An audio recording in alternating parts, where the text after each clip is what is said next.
Can a falling frozen turkey do this kind of damage? To find out, the team are about to test the pummel power of frozen fowls with their mechanical homemaker. Seem about right? Pulling the turkey out of the freezer? Yeah. Somewhere around there? You've got to imagine like you're pulling a turkey out of the freezer, so the normal height is around 60 to 69 inches. A force plate is put in the drop zone. And that's going to tell us how much energy the dropping turkey is going to impart on your foot.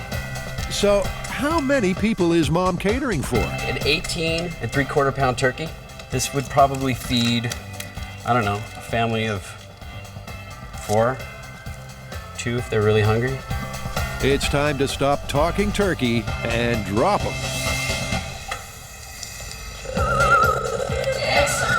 Yep, good. In 3, 2, 1. Wow. Okay. Right in the middle. Woo!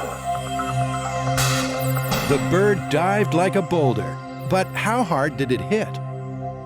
So you can see here the initial hit is 1,901 newtons. And that is, 427.3 pounds. wow. Dude, that could break your foot. Let's find out, shall we? The plate is removed and Carrie puts her foot down. This is very, very dangerous. This time they position the turkey pointing down. It might do more damage. 3, 2, 1. That was a perfect shot. You can feel that. Ouch! Call your podiatrist pronto. The pointed turkey pounded the foot with more than 770 pounds of bone-crunching force. Brutal. That broke the middle of the foot. That's horrible.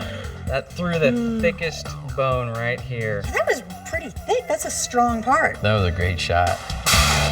The reduced surface area of the pointed turkey applies more concentrated force to the foot, and therefore ups the ouch factor. With a smackdown that strong, you definitely wouldn't be doing this for a while. Now we're going to move on to the next step in our myth, which is small pets. And I've made this ballistics gel zombie dog to illustrate our point. Zombie dog is underfoot of the cook, prime falling scraps position. Does anybody else feel kind of bad about this? It's kind of cute. It's not a real dog. I know, but I'm getting attached. 3, 2, 1. Did you hear that sound? Did you hear that crack? Poor little fella. A giant frozen turkey was not the treat he was hoping for.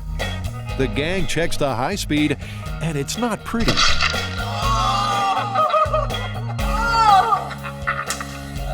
That is messed up.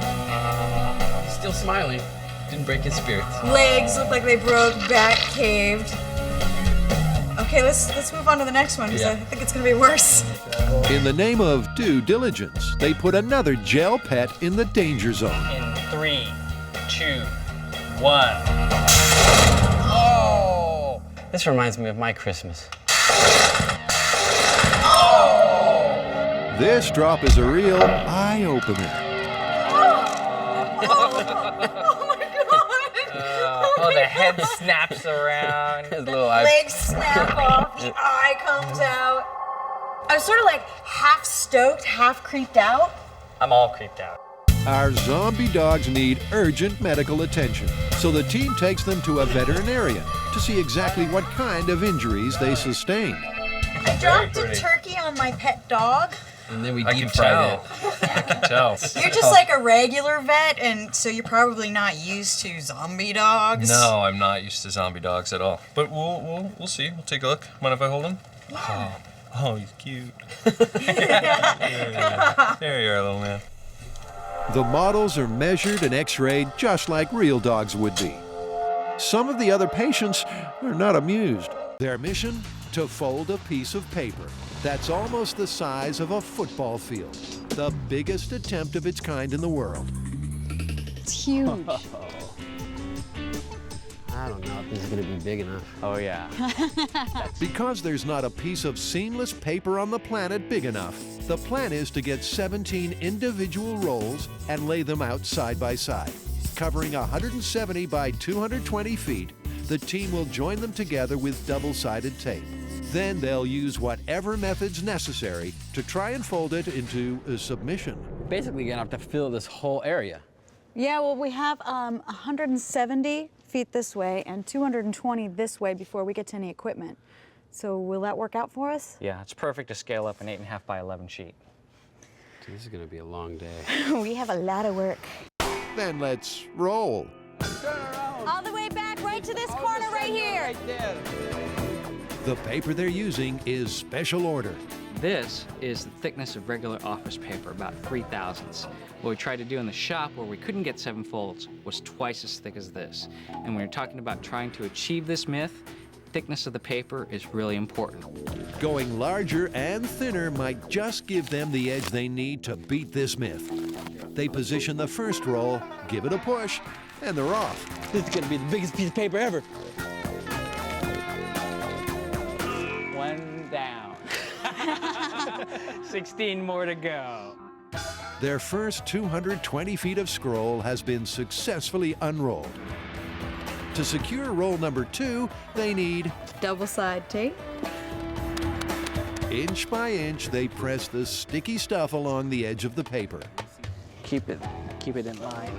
Now, this, folks, is an example of highly focused, synchronized taping teamwork in action. Time to truck in roll number 2. Coming down. Roll down, tape down. I think we get the concept. I hear this is good for your back.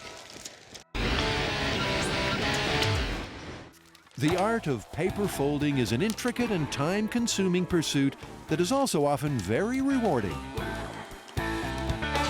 As they set up for the biggest paper folding attempt in history, our team is having difficulty appreciating this. Maybe I just lie here and it'll get itself done.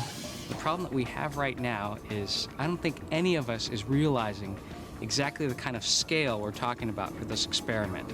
Essentially, this is a sheet of paper the size of a football field, and just maneuvering that, even seaming it together so it's one piece of paper, is going to be a major, major challenge. Better put them in lockdown so they can't escape.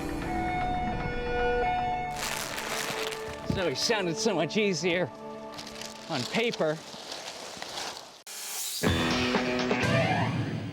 Back at the pool, Jamie and Adam are testing ways to escape a car that's plunged into the drink.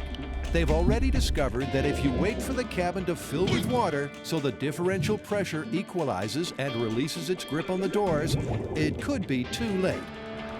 Now they're going to try out a modified survival technique. Oh, here we are, day 2. The first maneuver on their cheating death checklist is to try and open the door before the car starts to sink. I figure for this particular technique to work, you need to do it right the minute you hit the water. If you hesitate, it's all over and you gotta ride it out. Here we go. Adam's plan of action is I'm just gonna wait until the water gets up to my ankles, and then I'm gonna try and open the door. There we go.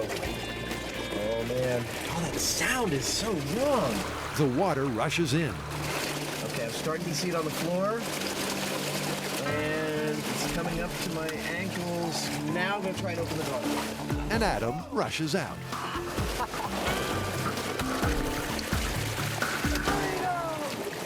Surface exit via the door, totally viable. I waited until the water was up to the top of my shoes, and I was still able to push this door open. The water rises slowly upwards. Next, he's going to wait until it gets to his waist.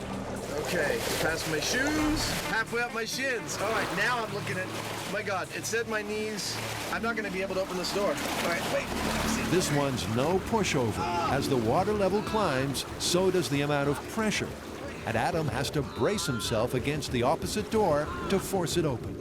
Jamie and Adam are testing the myth that if your car swerves off the road and into a body of water, to get out alive, you have to wait until it's completely submerged and full of water before you can open the door. So did you know last year, AAA estimated 11,000 vehicles went off the road and into the water, and as a result of those accidents, 300 people died. Holy cow, that's a lot of people. Yeah. I thought it was more like a freak accident. Now, apparently it's a lot more common than that. Well, maybe we can help raise awareness a bit as to what these people are facing. And what better way to raise awareness than to raise themselves in a car into the sky and plunge into a pool? What the are we doing? Remember, when Adam goes 13 feet under, he won't be wearing breathing apparatus. The paramedics are on their toes, and Adam has his escape strategy all worked out. I'm going to try to start opening this door the moment I see the water get above my glass. Now, if the myth is true, I won't be able to open that door until the water level inside the car gets to the same point. Deep breaths, Adam, deep breaths. It's way too late to put on the brakes. I couldn't stop now if I wanted to. As the water rushes in, Adam is getting that sinking feeling. Oh, man. The crane chains go slack, and the car is sinking on its own. The 700-pound fake engine is taking it down nose first, exactly as it would in a real situation. The water's up to my butt now. All right. Okay, it's coming past my waist. Now I can start to see under the water. Oh my God, it's coming up under the windshield. Wow, I can feel the pressure. All right, I only have a couple more breaths here. Adam's never this quiet. So what's going on down there? The water is leaking in from every open crevice in the car, and Adam is now fully under. He holds his breath, tugs on the door, pushes his whole weight against it, but nothing happens. Finally, he can't hold his breath any longer and signals for Jamie to pass in the regulator. When the pressure ultimately equalizes, he opens the door and swims to the surface. But it was too late.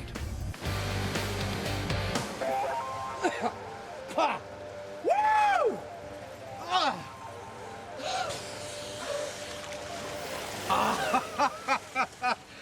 That is intense, no matter how you slice it. I died. Let's just put it that way. Well, that's put a dampener on things. From the time the water hit Adam's knees to when he surfaced took just 1 minute and 51 seconds. But that's a long time when you're drowning. The fact is, even though you do go vertical, you don't feel like it because the water's filling the cabin at that point. So you're kind of floating. I held my breath, I don't know, for what felt like 30 seconds, trying to push open that door, using my legs, bracing up inside the cab. Well, you died. Yeah, I died. Jamie's passive observer view was a little eerie. I'm just sitting there watching the guy drown. He's like just going nuts on that door. He's really using up his oxygen, and it didn't take him that long to run out. You don't want to be in a car when it goes down like that. It's scary. The bottom line is Adam ran out of air before he could open the door. That myth is confirmed. I could not open that door until the cab seemed to be full of water for a while. Yeah, you were giving it all you could, and you just weren't able to do anything with that door until we started to level out. That's the point that you opened the door. Yeah. And that was quite a while. Differential pressure can be such a downer.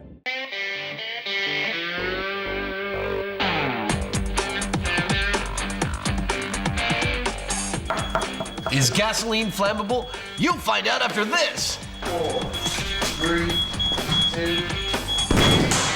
Hey, we made something blow up. We made something blow up.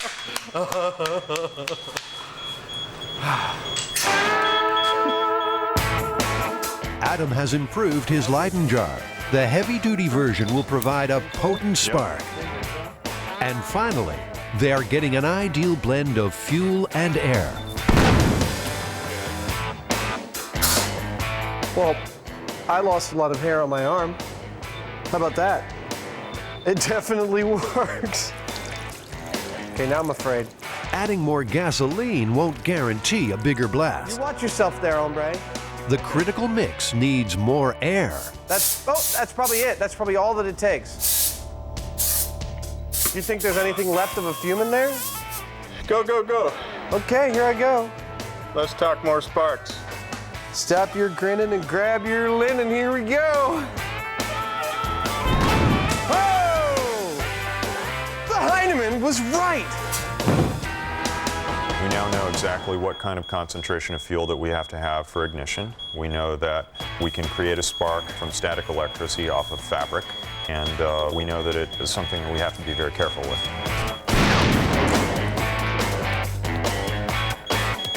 I'm fine. Am I missing an eyebrow? I am missing an eyebrow, aren't I? You lost a lot of air up there. You're kidding me. No. You're all right. It's not gonna, it won't look weird after a day or two. I think it took him about 5 seconds to worry about whether he's going to look funny for his date. I have a date tomorrow. Is it survival more important or sex? All in the name of science. Okay, that was probably one of the stupidest things I've ever done. No problem now with the static spark. The mix is right and ignition comes easily. But what about the cell phone? Will it prove to be the cause of gas station fires? Nada. Niente. Second call. No explosion. So Bob, have you heard of this myth regarding exploding a gas station by using a cell phone? Not only did I hear of it, I'm quoted in the myth that says, Mr. Rinkus says, don't use cell phones. They can cause fire at the pump. That email's gone around and people take that literally because they are believing everything they see in emails, unfortunately. After researching hundreds of gas station fires, Bob Rinkus of the Petroleum Equipment Institute says cell phones are in the clear. Pure and simple, we don't have any accidents involving a cell phone at a service station. It just doesn't happen. But a dramatic fire department demonstration clearly shows what can happen when static is involved. People who re-enter the car during refueling face the biggest risk. They're typically younger people, because older people will go like this to get out of their car. And when they do that, they discharge.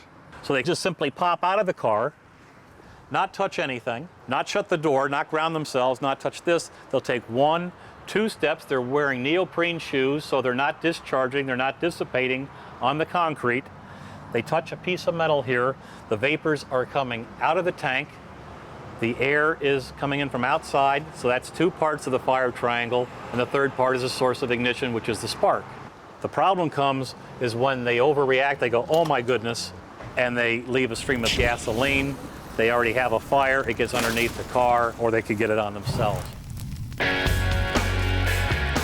With the cell phone myth well and truly busted, they still want to make their own big static bang.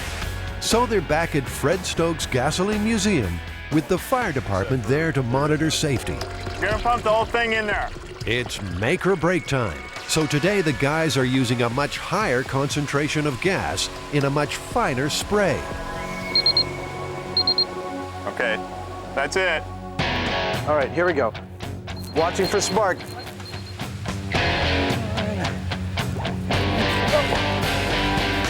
Despite a heavy saturation of gasoline vapors, still no blast. This is a pain in the butt. You know, we got the darn thing so it's foggy with gas fumes in there, and no boom. What are you gonna do?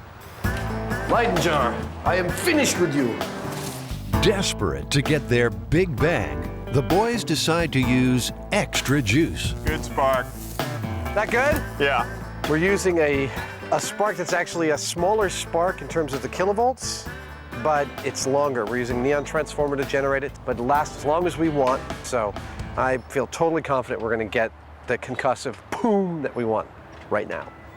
Okay, Adam, let's get ready. Come on, okay, here we go. Stand by. I feel like something's gonna happen this time. In 3, 2, 1.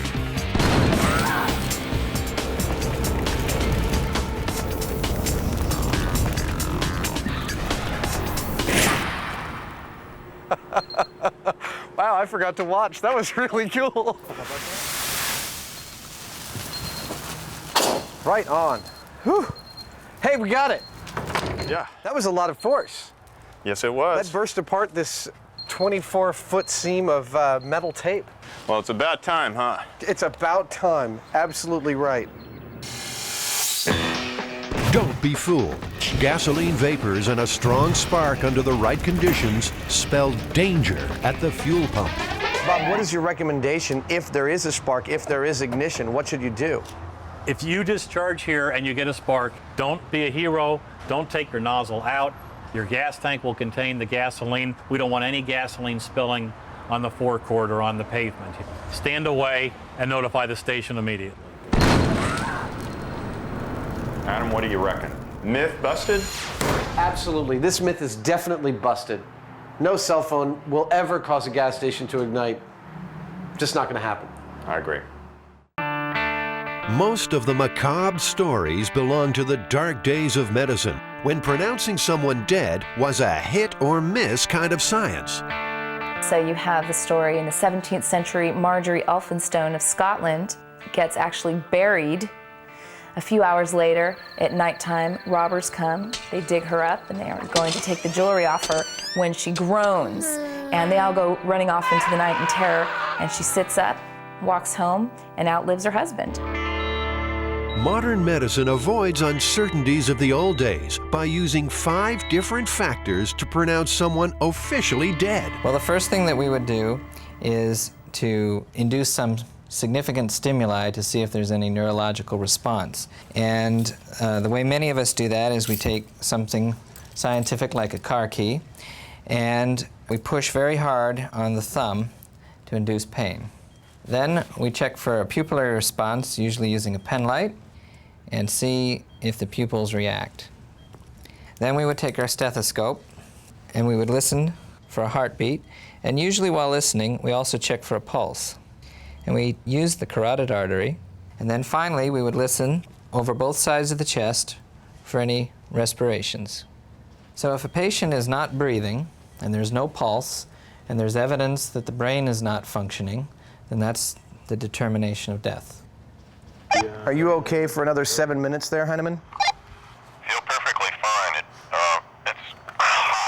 That is the only thing that I don't like. Back at the workshop, Jamie's test run in the sealed casket has lasted nearly 50 minutes. His blood level of carbon dioxide peaked at 3%. 4% is getting dangerous. 10% is lethal. Waking up in a coffin, surprise, I think it would be a pretty scary experience. This stuff is like what gets you. It's all, being in a box is one thing, but you got all the stuff that's supposed to make it real nice and pleasant, and it's actually really kind of creepy, I think. Many of these stories are relatively recent. You have a man in South Africa in 1993 who is pronounced dead after a car accident. He spends 2 days in some kind of metal casket above ground, at which point he wakes up, and unfortunately he's not very happy apparently because his fiancée won't take him back, believing that he's a zombie come back to get her. So the next step is to load this up on our forklift, lower it down into our makeshift above ground grave, fill it with earth, and monitor Jamie until he begs for mercy.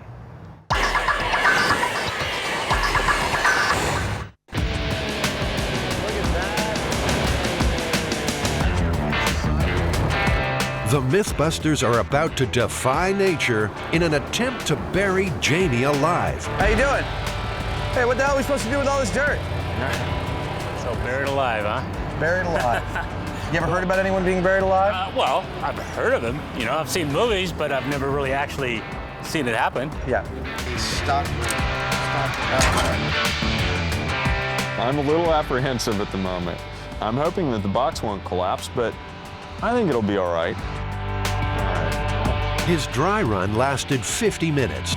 But now, under real conditions, Jamie will be feeling stress, producing more CO2, reducing his survival time. Are you comfy? Ah, yes. Good deal? Yeah. Okay, so you got your walkie, you got your mic on, that's your emergency oxygen, you have your pulse oxygen meter here, camera, thermometer, humidity sensor. You ready, Jamie? Farewell, cruel world. Bye-bye, Heine man.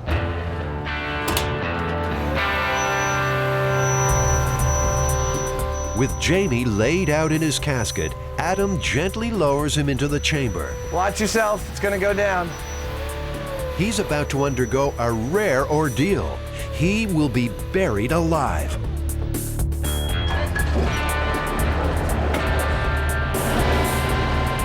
To match a burial as closely as possible, Jamie's temporary grave will be covered with several tons of earth. I got a fair amount of dirt in here, and it actually crushed the container a little bit. Roger that. Are you nervous about it? Over. No, I think I'm fine. It definitely had an effect on the casket, though. Loading earth on the steel casket is a calculated risk. It's up to Jamie to make the call. Well, all I got to say is be gentle on those dumps, because I'm worried about the lid slipping off of its sides or something like that. Jamie, would you like me to come in and check the lid out? Over. You're not going to be able to tell anything more than I can at this point. I'd say just keep going. I wish I had a light in here. He's a trooper, man, I'll tell you. Oxygen levels? Oxygen, he's at 98%. The medics are watching his vital signs closely. Any indication of acute stress, and he will be exhumed. I imagine my heart's beating a little faster than it was on the test, over. You'd be correct about that. It's at 95 right now, buddy. You are almost officially completely covered now, Jamie. The casket is getting so warped from the pressure that it's popped up the corners a little bit. Suddenly, the major worry is the very real possibility of Jamie being crushed inside the metal box. This thing's really starting to creak, and it's feeling like it's changing its shape. They decide to halt the Bobcat. They hope the casket can withstand the force pressing from above. The thing is buckling and changing shape on him. Truly. That's the last one we're doing. Because I can feel it coming in. You want out? Yeah. Roger that. We're gonna get you out. Pull that back. Cut that side. Oh wow. It will? Yeah, it buckled. Here we go. Just the head. Hey, Jamie. Hey. Here he is. Oh. And he's still alive. Did it do anything, or is that all my imagination? No, it definitely was crushing it in. It was just sitting there going.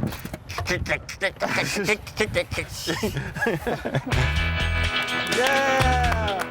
Jamie persisted inside the casket for 30 humid minutes, breathing only the available air. I started to panic a little bit there at the end. I mean, it's pretty scary. I mean, I don't have any particular fear of enclosed spaces at all, and you know, feeling those walls starting to cave in, it really gets you going. As I'm sure my pulse rate will testify. This is where your pulse started. And at the point you asked us to get you out, you were off my chart. Your pulse was about 115. Okay. Which shows, I mean, because of your pulse, you were using up a lot more oxygen. So what are the chances of surviving 6 feet under? I think the myth is sufficiently busted. I don't think it's possible for someone to survive a couple of hours in the panic state of being buried with their coffin crushing and all of that stuff, let alone a couple of days until they're exhumed and found to be alive. That's just patently ridiculous to me. Well, there you go. Myth busted. Most coins thrown from the top of the Empire State Building don't get very far. They wind up here, just 5 stories down on the 81st floor. It proves one thing, though. A lot of people have heard the penny myth. So it would seem that even though the myth is prevalent, people are pretty cavalier about testing it. Yeah, they do it all the time, and it scares me because if they really thought that their penny was going to kill somebody, what are they thinking? And it seems penny-related myths have always had plenty of currency. Pennies have long been associated with luck. In this case, really bad luck, but normally very good luck. If you find a penny, pick it up, and all day you'll have good luck. If you pass up a penny, you'll lose $1. If you find a penny that's heads up, it's particularly good luck, and you should carry it with you as a charm. A bride should always have a penny in her shoe, and follow following the wedding, she should take that penny and get it made into a piece of jewelry, a pendant or a bracelet or something like that. Back in the workshop, Jamie's showing off his penny gun. Adam can't hide his approval. Oh my God. Damn, that is some serious impact there. I mean, are you sure this is 64 miles an hour? 64.4. Of course, now he wants to have a turn. He also apparently wants to do his own narration. Adam loads a penny into the lethal penny shooting device. This time, the penny is launched at a block of asphalt. The penny bounces right off. So the test shows that a coin traveling at terminal velocity cannot penetrate concrete or asphalt. But what about flesh and bone? Remember, the penny myth talks about a penny shattering someone's skull. Enter Norma, Adam's ballistics dummy. Norma's cranium will take the full brunt of a penny traveling at terminal velocity. Lights. Perfect hit. Lights off. Yep. The penny broke through the thin layer of ballistics gel, but the skull is intact. So, you ready to put that to the ultimate test? We've tried it on all the other stuff we've got. Want to try and catch it in your hand? The penny is leaving an imprint in the concrete when it hits, so, you know, I'm a little hesitant about catching it, actually. The MythBusters are about to find out what happens when a penny traveling at 64 miles per hour hits skin. I'll do it. Okay. But you got to do it too, otherwise, you know, you're like a wuss. Okay, you first. Okay. Still a wuss. I'll kick your ass. Penny for your thoughts right about now, Adam. I'm scared. Okay. 3, 2, 1. Ow! That didn't actually hurt that much. We can try again. Okay. Looks pretty good. Are we ready? Ready, Adam? When you are. Okay, 3, 2. You hit me in the same exact place. It didn't hurt that much before, but now it really hurts. Oh, you baby. It looks like it's swelling. Yeah. It stings, but there's no bruising or broken skin.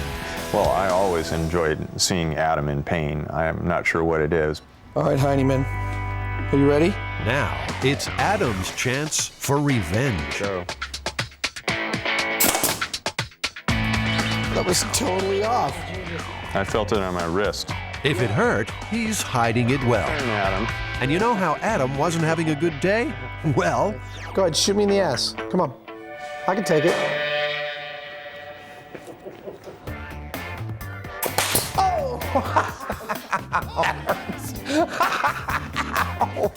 Oh, man. Ouch. Oh. Well, you said I could. I did. No, I was prepared for the consequences. Whew. So you made that great gun. We made the pennies go 64 miles an hour. What did we end up with? Well, it didn't penetrate the asphalt. It didn't penetrate the concrete. It didn't penetrate the skull of the ballistics dummy. And it didn't hurt your butt. Thank goodness. I mean, it kind of stung when we hit the bones on our hands. But, you know, the myth's not looking good. but that doesn't faze the MythBusters. It's time to see how fast a penny has to go before it does serious damage. Anytime we get to play around with explosives and gunpowder and, you know, cool weapons and things like that, here at MythBusters, we're happy campers.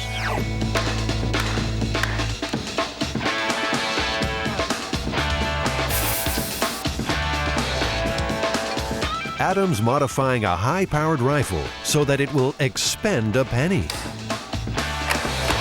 That's not chambering around, I'm just test firing.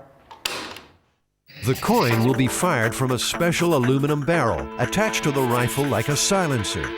The rifle itself will be loaded with a blank round. When it's fired, the expanding gases from the cartridge will explode along the barrel, propelling the coin from the slot with bullet-like speed. It's a bold plan and a potentially deadly one. We're live. Jamie's far from convinced. I would say that the rig is not safe at all. there's a significant chance that there will be an explosion, and either the breech of the rifle will blow out, or what may well be likely is that the whole head of the rifle, the device that Adam has constructed on here, may just shoot off the end of the rifle. Well, Jamie, take cover, because Adam's taking aim. All right. Firing. And 3, 2, 1. Well, that seemed to work like a charm. Look at that imprint. You can clearly see where it hit. The penny is shot from the slot at almost 3 times the speed of sound. The high-speed camera result apparently is 3,000 feet per second. That's like a bullet. That's the speed of a bullet. The coin still did not end up embedded in the block. Where's the penny? This is one penny, however, that has been well and truly spent. The detail on the face of it is flattened. Work like a charm. And Jamie's forced to eat his words. Yeah, congratulations, Adam. Thank you. I wouldn't want to get hit by that thing. 1 penny down. 1 to go. Even at supersonic speed, a penny weighing just 2.5 grams simply doesn't have enough mass to break through concrete or bone. Unlike, say, a real bullet, which in this case is 6.65 millimeters of solid lead. The penny drop myth isn't worth a dime. Oh man, I hate when that happens. Eliminating all the things that are in the penny's way from just reaching the ground. 64 miles an hour just wasn't enough to cause any kind of damage to a person. And then when we made it go almost 3 times the speed of sound, it still wasn't enough to break the bones.